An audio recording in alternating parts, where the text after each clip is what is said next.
Hello and welcome. सर्वांचं स्वागत आहे आपल्या कॉम्प्लेक्स नंबरच्या PYQ सिरीजमध्ये. आज आपण एक क्वेश्चन सॉल्व करतोय.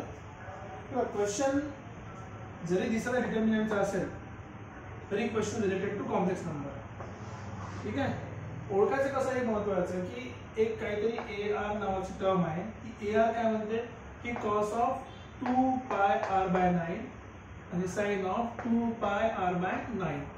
ते AR नावाची टर्म आहे. तुम्हाला A1 A2 A3 A4 up to 9. आता हे बघून जर तुम्हाला आठवत असेल की आपलं रूट ऑफ युनिटी होतं. Roots of unity. Roots of युनिटीची कंडिशन काय होती की जर तुमच्याकडे n रूट असतील, किती रूट? For n roots. तुम्ही रूट्स लिहिता कसे? तुम्ही रूट्स लिहिता कुठल्या नंबरचा? समजा r नंबरचा रूट म्हणा तर काय लिहितो आपण? cos of 2πr divided by n plus I times sin of 2πr divided by n. तर n तुमचे काय झाले? n तुमचे झाले number of roots. Number of roots किती पावर आहे तुमची? ऍक्च्युअली 1 ची. आणि नेक्स्ट इम्पॉर्टंट गोष्ट काय होती? r काय तुमची? r ची व्हॅल्यू चेंज होते फ्रॉम 0 1 2 अप टू n-1 पर्यंत. असे टोटल n रूट्स आहे आपले. तर बेसिकली आपल्याला काय करायला सांगितलं आहे की एक कॉम्प्लेक्स नंबर आहे युनिटी ज्याचा पॉवर किती आहे? 9. हायेस्ट पॉवर 9 आहे. आणि तुम्हाला त्याचे 1 पासून ते 9 पर्यंत जे सोल्युशन येणार त्याचा डिटर्मिनंट करायचं. आता बघा, याला सॉल्व करायचे टेक्निक्स खूप सारे आहेत. तुम्ही ते व्हॅल्यू पुट करून सॉल्व करू शकता करायचं असेल तर, किंवा सिंपली आपल्याला माहिती आहे की याचा मॉड्युलस दिलेला नाही आहे. मॉड्युलस किती आहे? mod AR किती आहे? 1 आहे. ठीक आहे. mod AR काय? 1 आहे. याला जर मी पोलर फॉर्म मध्ये लिहिलं समजा तर AR काय होणार? e to the power I 2πr/n. बरोबर? या प्रकारे होईल 2πr/n. आता ऍक्च्युअली हा रूट झाला. तर फक्त एक टर्म करायची असेल तर काय होणार? 2πr किंवा e to the power IR. दोन पैकी तुम्ही काही यूज करू शकता.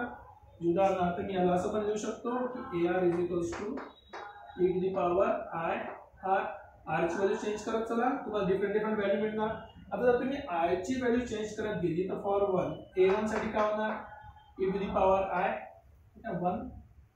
इथे 1 ठेवून बघा 2π/n. ठीक आहे. 2π/n. A जर 2 ठेवला आपण तर काय होणार? e to the power I 2πn into 2 r ची व्हॅल्यू. ठीक आहे. इथे r ची व्हॅल्यू 1 आहे. जर A3 ठेवतो म्हटलं तर e to the power I 2π/n into 3. ठीक आहे. मल्टिप्लाय करून 3 आणि एंड सो ऑन अशा आपण प्रोसेड करू शकतो. आता हे असं का बरं लिहिलं? त्याच्यामध्ये कारण आहे. काय कारण आहे बघा. जर सपोज ही आपली ओरिजिनल टर्म आहे, ही पण सेम टर्म आहे, इथे पण सेम टर्म आहे, फक्त एक एक नंबर वाढत चाललाय. म्हणजे मी या टर्मला काय लिहू शकतो? Actually A1 nothing but A1 to the power 1. A2 ला काय लिहू शकतो? हा माझा A1 आहे, त्याचा पॉवर किती आहे? 2. हा माझा A3 आहे, याचा पॉवर किती होणार? A1 चा पॉवर 3 अँड सो ऑन. आपण बाकी सगळ्या टर्मला काय लिहू शकतो? पॉवर मध्ये लिहू शकतो.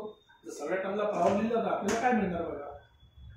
A4 जर आपण लिहिला A1 to the power 4, A5 असेल तर A1 to the power 5, A6 असेल तर A1 to the power 6, A7 असेल तर A1 to the power 7, A8 असेल तर A1 टू द पॉवर 8 आणि A9 असेल तर A1 to the power 9. So basically actually असं बनले, कारण की हायेस्ट पॉवरला जेव्हा मल्टिप्लाय करत जातो तर आन्सर काय ते वापस 1 पर्यंत पोहोचतो.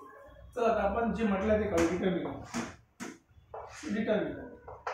आता या डिटर्मिनंट मध्ये मी A1 च्या सगळ्या व्हॅल्यूज ठेवतो. म्हणजे A2 पण A1 च्या फॉर्म मध्ये, A3 पण A1 च्या फॉर्म मध्ये, A4 पण A5 पण, आणि सर्व टर्म्स A1 च्या फॉर्म मध्ये. कुठून मिळाले? इथून मिळाले आपल्याला.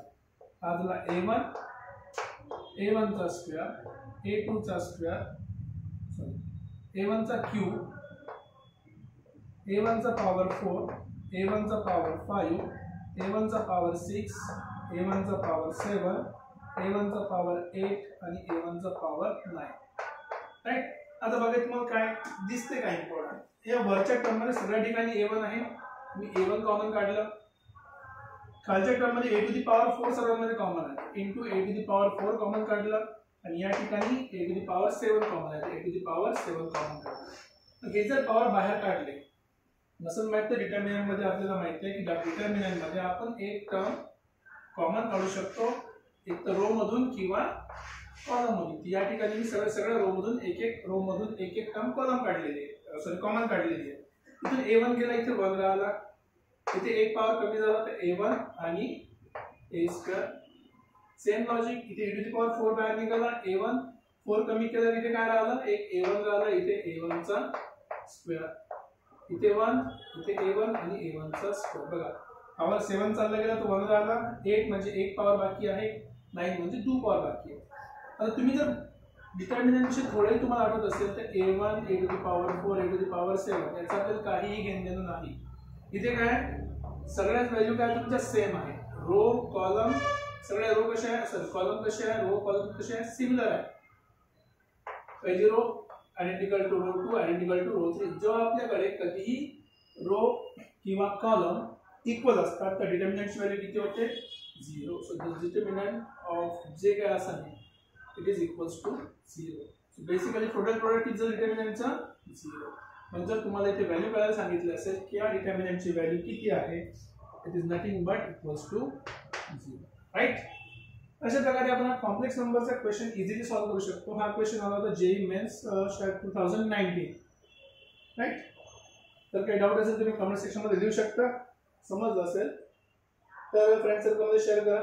भेटूया परत नेक्स्ट क्वेश्चन सोबत. ठीक आहे. थोडंसं आमच्या इथे गाडगे महाराजांचा कार्यक्रम सुरू असल्यामुळे साऊंडचा इश्यू होऊ शकतो, म्हणून स्ट्रेट लाईनचा थोडा जो कम्प्लीट लेक्चर त्याला वेळ होईल. तर तेव्हापर्यंत तुम्ही वेट करा. Till then take care. Bye bye. See you in next video.